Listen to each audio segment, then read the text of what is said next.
Где деньги, Саша? Около 1,5 миллиона рублей, которые репрессированные белорусы получили от фонда помощи BuyHelp, были заблокированы по решению карательных органов. Известно о более чем 60 случаях блокировок счетов, на которые поступали средства на погашение штрафов, лечение и реабилитацию. Причем блокируются не только суммы, которые люди получают в качестве помощи, но и все их счета, включая рабочие. Фактически человека оставляют без средств к существованию. На вопросы пострадавших сотрудники банков разводят руками и объясняют, что выполняют требования Следственного комитета или КГБ. Руководители фонда BuyHelp отмечают, что деньги, которые переводятся пострадавшим белорусам, собираются их соотечественниками и не носят криминального характера. По закону любой человек может получить в дар 7 тысяч рублей в год. Поступление в пределах этой суммы не нужно декларировать.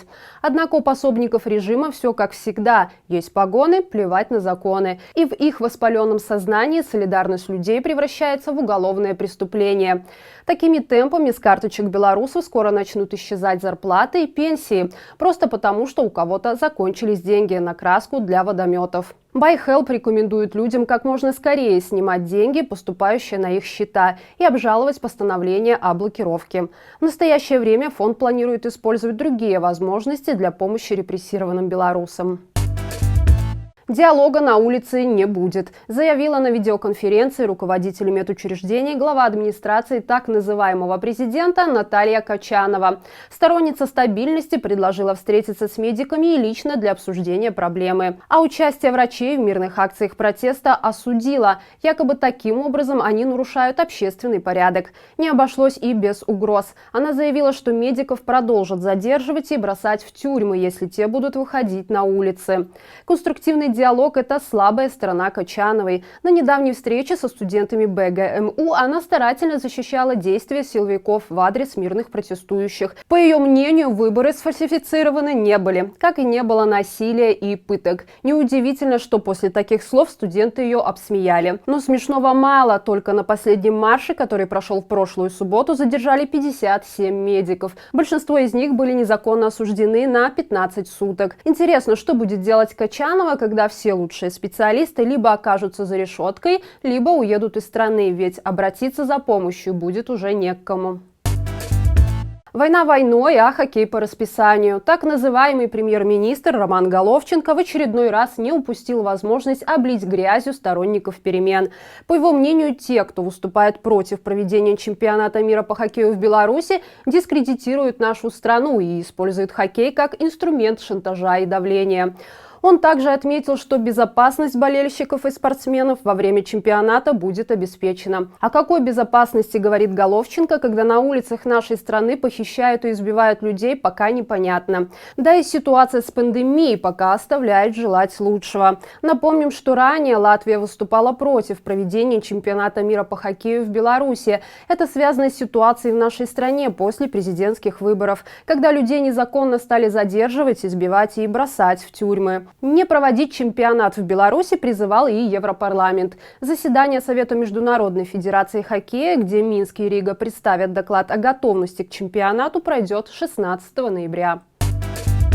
Профессия убийца. Такой пункт в своем резюме теперь может смело указывать каратель, который сделал смертельный выстрел в брещанина Геннадия Шутова. Сегодня стало известно о том, что Следственный комитет отказался возбуждать уголовное дело по факту данного убийства.